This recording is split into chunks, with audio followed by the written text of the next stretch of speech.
If you've ever settled in to watch a classic Tom and Jerry cartoon, you probably did so with a sense of warm, familiar nostalgia. You remember the crashing cymbals, the ingenious traps, the silent, perfectly timed war between a determined cat and a clever mouse. But if you're watching on television today, you might experience a strange, subtle feeling of dissonance.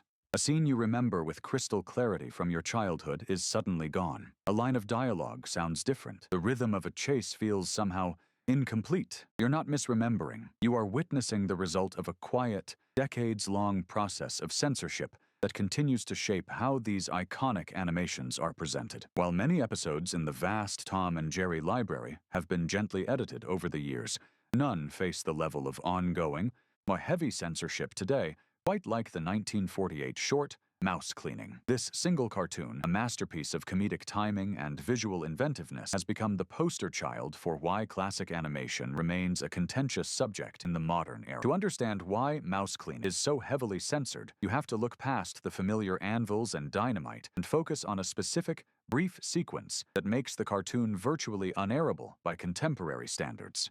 The plot is simple. Mammy Two Shoes, the often unseen housekeeper, warns Tom that she'll throw him out if she finds any evidence of a mouse. Jerry, of course, takes this as a personal challenge, leading to a series of escalating confrontations. The critical moment occurs when Jerry detonates a stick of dynamite in a black ash can. The explosion sends a plume of soot flying, which coats Tom's face and body. He emerges from the smoke cloud not just covered in ash, but with his face transformed. His mouth is replaced by exaggerated, oversized white lips, and his eyes are ringed with white. In that moment, Tom is a perfect, if unintentional, caricature of a minstrel show performer in blackface.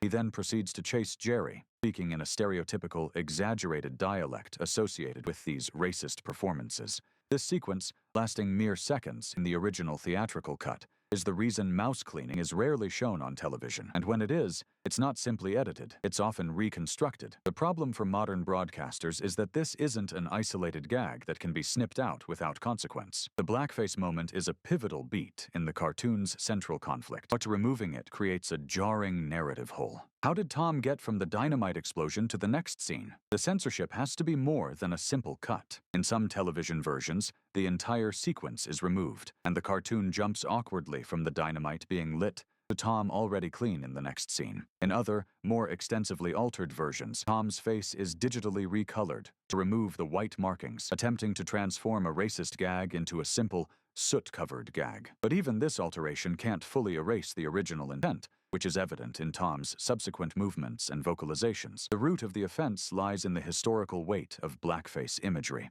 This isn't just a makeup gag, and it's a direct reference to a form of American entertainment that was built on the mockery and dehumanization of black people. To fully grasp the depth of the problem, one must understand the history of minstrelsy. Minstrel shows, which peaked in the 19th century, but whose cultural influence persisted well into the 20th century, were the most popular form of national entertainment in America for decades. White performers would darken their skin with burnt cork, a practice known as blackface, and caricature African Americans.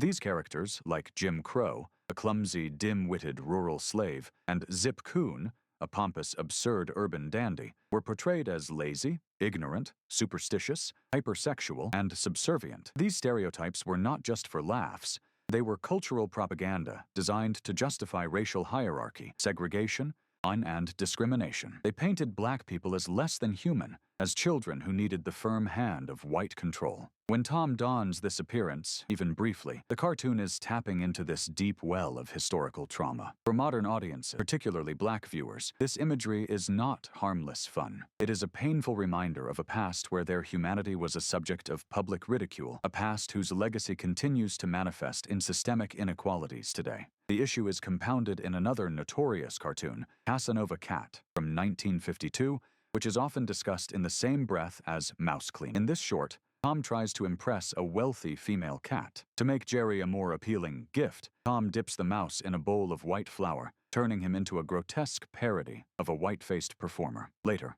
or in an effort to be a sophisticated Latin lover type for the female cat, Tom himself appears in full blackface, complete with a tuxedo and a cigar, performing a dance. These gags are even more explicit than the one in Mouse Cleaning. They are not accidental byproducts of an explosion.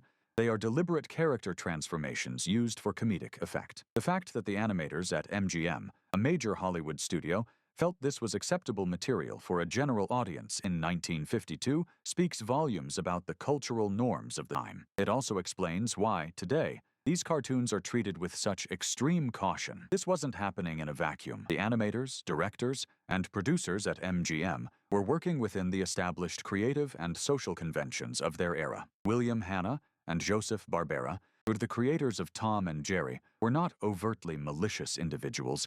They were commercial artists making products for a mass audience. The studio system was a machine, and its goal was to produce successful, uncontroversial, by the standards of the day, entertainment. The humor in these cartoons was built on a foundation of vaudeville, burlesque, and minstrelsy, all of which were part of the shared comedic lexicon of mid-century America. To the predominantly white creative teams and executives, these gags were likely seen as just another form of broad, exaggerated comedy, no different in principle from slipping on a banana peel. They were products of their time, reflecting a society in which casual racism was so deeply embedded that it was often invisible to those who benefited from it. Lillian Randolph, or the talented African-American actress who voiced Mammy Two Shoes, also provided the voice for the maid in the radio and TV versions of The Great Gildersleeve and played Bertie Lee Coggins on the TV show The Bill Dana Show. Her participation highlights the complex economic realities for Black performers of the era, who were often limited to stereotypical roles but brought immense talent and dignity to them nonetheless. But the blackface gags, as blatant as they are only part of the story. To understand the full scope of the censorship and why it feels so pervasive, we have to look at another character who defined the early era of Tom and Jerry, Mammy Two Shoes. This character, the housekeeper who was Tom's original owner,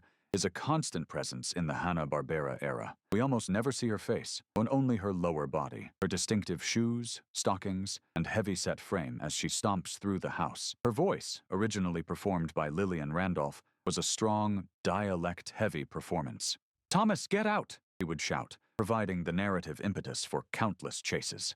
Mammy Two Shoes is a clear example of the sassy black maid stereotype that was pervasive in mid-20th century American media. This character archetype was a caricature of black domestic workers, portraying them as loud, comical, and often overweight. It was a role that limited the perception of black women to a subservient, one-dimensional function. While the character was given agency in cartoons, she was the one who held the power over Tom's fate. Her very existence was rooted in a stereotype that modern audiences rightly find offensive, where the decision to show only her legs and feet was originally a cost-saving animation technique, but it also had the effect of dehumanizing her, reducing her to a pair of shoes and a disembodied voice. This pattern of alteration wasn't limited to just a handful of shorts. The censorship of Mammy Two Shoes has been a long and evolving process, creating multiple versions of the same cartoons that have circulated over the decades. In some early television edits from the 1960s and 70s, her original voice track was simply replaced by a white actress, often June Foray, who would redub the lines with a generic, sometimes Irish-sounding accent. This created a bizarre disconnect where a clearly black character design was paired with a completely incongruous voice.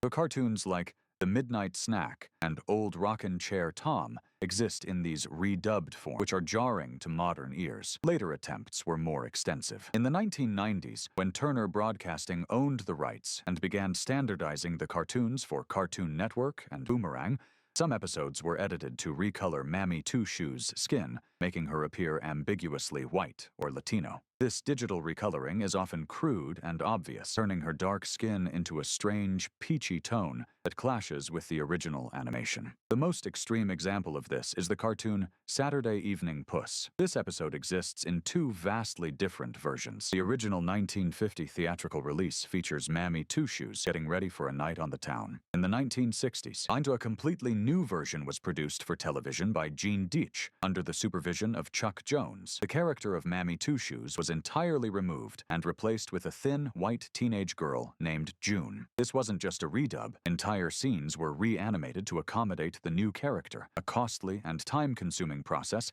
that demonstrates the lengths distributors would go to make the cartoons more palatable. This history of altering Mammy Two Shoes creates a layered censorship that affects a huge portion of the Tom and Jerry library. When you watch a cartoon with her today on television, you are likely seeing a version that has been tampered with, redubbed, recolored, or even reanimated. But this systemic alteration across dozens of cartoons reinforces the feeling that the entire series has been heavily censored, even if the most egregious edits are reserved for specific shorts, like mouse cleaning. The evolution of this censorship tells a story about changing media landscapes. In the 1950s, when these shorts first moved to television, local stations made ad hoc edits. A station in one city might make different cuts than a station in another. There was no central standard. By the 1980s and 90s, the rise of cable networks like Cartoon Network created a need for a single, master version of each cartoon that could be broadcast nationally. This led to the most consistent and seamless edits we see today. Digital technology in the 21st century has made these edits even more sophisticated and allowing for alterations that are virtually undetectable to the casual viewer. However, the television landscape is different from the streaming landscape. In recent years, platforms like HBO Max have taken a different approach. Instead of silently editing the cartoons, they have chosen to present the original, uncut versions with a disclaimer card. The card typically reads something like, "The cartoons you are about to see are products of their time. They may depict some of the ethnic and racial prejudices that were commonplace in American society. These depictions were wrong then and are wrong today." While the following does not represent the Warner Brothers view of today, these cartoons are being presented as they were originally created, because to do otherwise would be the same as claiming these prejudices never existed. This approach reflects a shift in philosophy from modification to contextualization. It argues that erasing these offensive elements is a form of historical denialism. By showing the cartoons as they were, with a clear statement condemning the prejudice, the platform treats the audience as intelligent enough to understand the historical context. This is a viable solution for a streaming service where a viewer has actively chosen to watch classic content. For a television network, however, which is passively broadcasting content into homes during daytime hours, when children may be watching unsupervised, the calculus is different. The potential for harm without immediate context is deemed too high. This is why, on TV today, the heavy censorship persists, while streaming offers a more unfiltered, albeit explained, alternative. This entire debate is complicated by the undeniable artistic merit of these cartoons. The Tom and Jerry shorts created by William Hanna and Joseph Barbera are considered pinnacles of the animation art form. They won 7 Academy Awards for Best Short Subject, more than any other theatrical animated series. The animation is fluid, the character expressions are brilliant, and the timing is legendary. The gags in Mouse Cleaning are, apart from the blackface, masterpieces of comedic escalation. The violence, while constant, is so fantastical and removed from reality, it follows its own impossible physics, that it is widely accepted as harmless slapstick. This distinction is crucial. For decades, the primary complaint against Tom and Jerry from parent groups and watchdog organizations was its violence. Dr. Benjamin Spock, the famed pediatrician, famously advised parents not to let their children watch the show, fearing it would make them aggressive. The anvil dropping from the sky, the tail caught in a mousetrap, the explosions that left characters singed but unharmed, this was seen as the main problem. Today, that concern has largely faded. The understanding of child psychology has evolved to distinguish between fantastical, cartoonish violence and realistic violence. Children understand that a cat cannot be flattened by a steamroller and then re-inflate himself. The violence in Tom and Jerry is so far removed from reality that it functions as pure physical comedy, not as a model for behavior. The social stereotypes, however, they connect directly to real-world prejudices and historical injustices. They're not fantastical, but rooted in actual discriminatory attitudes and practices. This connection to real-world harm makes them more concerning for contemporary audiences, especially in children's programming. The shift in focus from censoring violence to censoring racial stereotypes reveals a profound change in our cultural priorities. We have become more attuned to the subtle, psychological harm of prejudice than the overt, physical harm of cartoon violence. The economic reality cannot be ignored. Tom and Jerry is a globally recognized brand, a valuable piece of intellectual property for Warner Brothers Discovery. The company has a vested interest in keeping these cartoons in circulation and profitable. But banning controversial shorts entirely would mean losing access to content that, despite its flaws,